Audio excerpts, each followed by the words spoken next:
اونچی ہو کر میدان جنگ دیکھ رہی تھی۔ میدان خالی ہو چکا تھا۔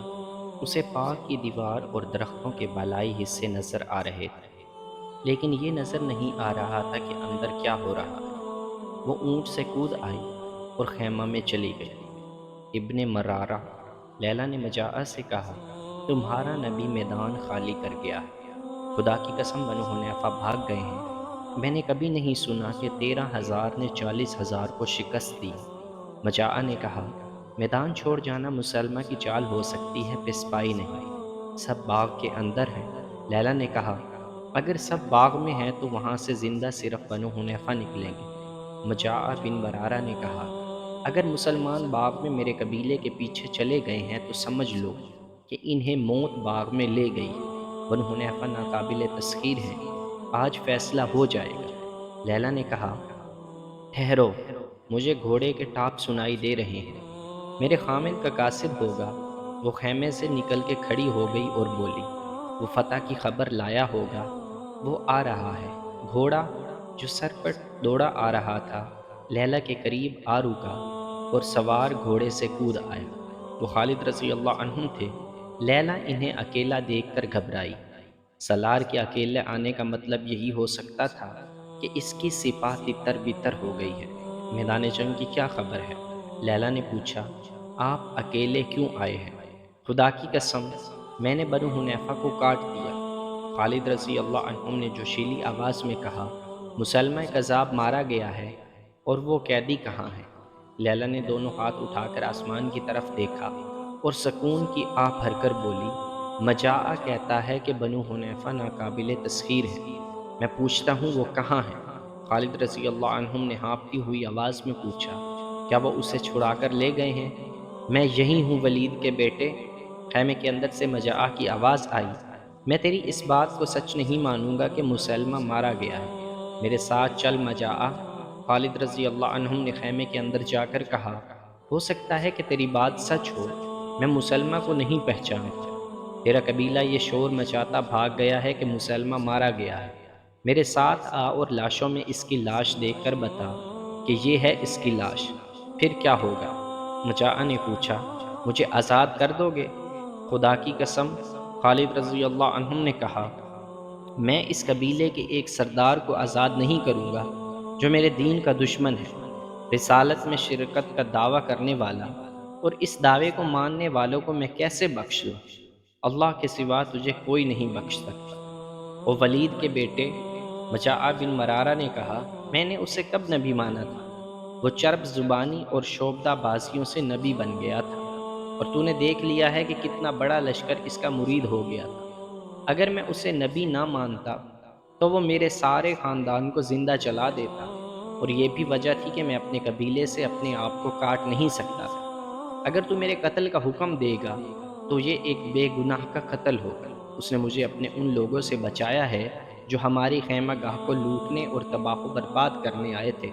لیلا نے خالد رضی اللہ عنہم سے کہا، اس نے انہیں کہا تھا کہ عورتوں کے پیچھے مت پڑو، پہلے آدمیوں کے پیچھے جاؤ، اور وہ چلے گئے۔ اس نے انہیں یہ بھی نہیں کہا کہ وہ اس کی بیڑیاں کھول دے۔ تو نے اس عورت پر رحم کیوں کیا ہے؟ مجاعہ، خالد رضی اللہ عنہم نے پوچھا، کیونکہ اس نے مجھے قید میں بھی وہی عزت دی ہے جو مجھے اپنے قبیلے میں ملا کرتی تھی۔ مجاعہ نے کہا، میں نے اسے اس سلوک کا صلہ دیا ہے جو اس نے میرے ساتھ کیا۔ کیا میں ایسا نہیں کر سکتا تھا کہ اپنے آدمیوں سے کہتا کہ میری یہ بیڑیاں کاٹ دیں، پھر میں تیری اتنی حسین بیوی کو اپنی لونڈی بنا لیتا؟ بے شک تو عزت کے لائق ہے مجاعہ۔ خالد رضی اللہ عنہم نے کہا، میں تیری بیڑیاں اپنے ہاتھوں سے کاٹتا ہوں، پھر میرے ساتھ چلنا اور بتانا کہ مسلمہ کی لاش کون سی ہے۔ مجاعہ بن مرارہ خالد رضی اللہ عنہ کے ساتھ خیمے سے نکلا تو اس کے پاؤں میں بیڑیاں نہیں تھیں۔ باہر خالد رضی اللہ عنہ کے دو محافظ کھڑے تھے۔ خالد رضی اللہ عنہ کے لیے ان کے دو محافظ دستے کو پتہ چلا کہ سپہ سالار کسی اور طرف نکل گئے ہیں، تو دو محافظ ان کی تلاش میں ادھر ادھر گھوم پھر کر ان کی خیمہ گاہ تک جا پہنچے۔ وہ انہیں تنہا نہیں چھوڑ سکتے تھے۔ مجاعہ نے اپنی آنکھوں سے میدان جنگ کی حالت دیکھی۔ اسے اپنے قبیلے کی لاشوں کے سوا کچھ نظر نہیں آتا تھا۔ مجھے یقین نہیں آ رہا، مجاعہ نے کہا، دیکھ کر بھی یقین نہیں آ رہا؟ کیا اتنے تھوڑے مسلمان اتنے بڑے لشکر کو شکست دے سکتے ہیں؟ یہ فتح انسانوں نے نہیں پائی۔ خالد رضی اللہ عنہ نے کہا، یہ سچے عقیدے اور اللہ کے سچے رسول صلی اللہ علیہ وسلم کی فتح ہے۔ بنو حنیفہ باطل عقیدے کے لیے میدان میں اترے تھے، ہماری تلواروں نے اس عقیدے کو کاٹ دیا ہے اور اتنا بڑا لشکر میدان چھوڑ کر بھاگ گیا ہے۔ وہ لاشوں اور تڑپتے زخمیوں میں سے گزرتے باغ تک چلے گئے۔ اندر گئے تو وہاں لاشوں پر لاشیں پڑی تھیں۔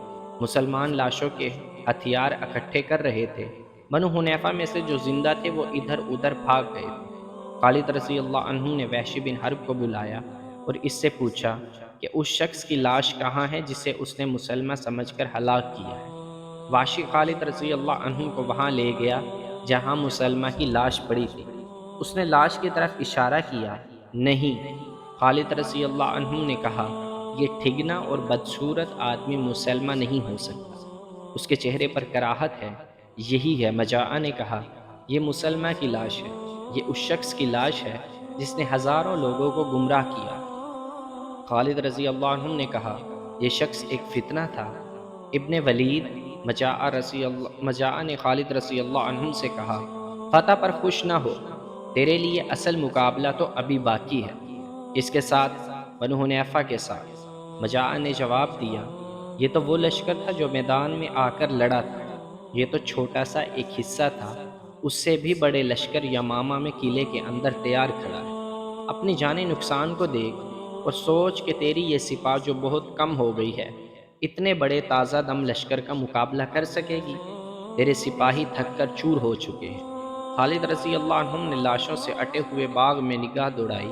اس کا لشکر واقعی ہی لڑنے کے قابل نہیں رہا تھا، جانی نقصان برداشت کے قابل نہیں تھا، زخمیوں کی تعداد بھی زیادہ تھی۔ باقی لشکر کی جسمانی کیفیت یہ ہو چکی تھی کہ اللہ کے سپاہی اتنے تھک گئے تھے کہ جہاں جگہ دیکھتے وہاں لیٹ جاتے اور سو جاتے۔ وہ اپنے سے 3 گنا زیادہ لشکر سے لڑے تھے، انہیں آرام کی ضرورت تھی۔ اگر تو میری ایک تجویز مان لے تو میں قلعے میں جا کر صلح کی بات کرتا ہوں۔ مجاعہ نے کہا، میرا قبیلہ میری بات مان لے گا۔ خالد رضی اللہ عنہم بڑے قابل سپہ سالار تھے، جنگی قیادت میں اپنی مثال آپ تھے، رسول اللہ صلی اللہ علیہ وسلم کے سچے عاشق تھے، لیکن خود سر تھے اور زندہ دل بھی۔ وہ دشمن کو صرف شکست دے کر اسے فتح نہیں سمجھتے تھے، بلکہ اپنے فتح کو اس وقت مکمل سمجھتے تھے جب بھاگتے ہوئے دشمن کا تعاقب کر کے اس کی بستیوں کو اپنے قبضے میں لے لیتے تھے۔ ان کا اصول تھا کہ دشمن کو سانپ سمجھو اور اس کا سر کچل کر بھی دیکھو کہ اس میں ذرا سی بھی حرکت باقی نہ رہ جائے۔ خود سری کو خالد رضی اللہ عنہ خوبی سمجھتے تھے، ان میں ڈسپلن بڑا ہی سخت تھا۔ اس کے باوجود جہاں صورتحال پیچیدہ ہو جاتی، خالد رضی اللہ عنہ اپنے نائب سالاروں سے مشورہ اور تجاویز لیتے تھے۔ اب مجاعہ بن مرارہ نے صلح کی بات کی تو خالد رضی اللہ عنہ نے یہ جانتے ہوئے کہ دشمن پسپا ہو چکا ہے، اس حقیقت کو بھی سامنے رکھا کہ ان کے مجاہدین لڑنے کے قابل نہیں رہے۔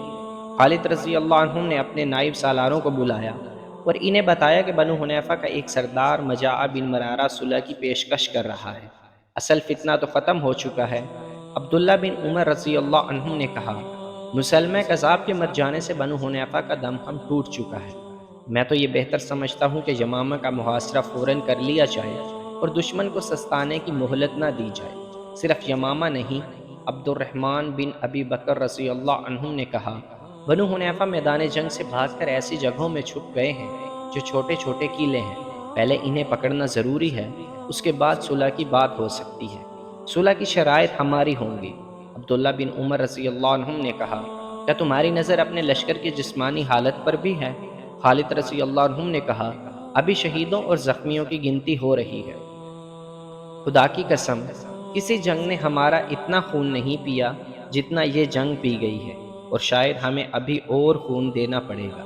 کیا تم بہتر سمجھو گے کہ دشمن کے جو آدمی ادھر ادھر چھپ گئے ہیں انہیں پکڑا جائے تاکہ یہ یمامہ کے قلعے میں جا کر ہمارے مقابلے میں نہ آ سکے؟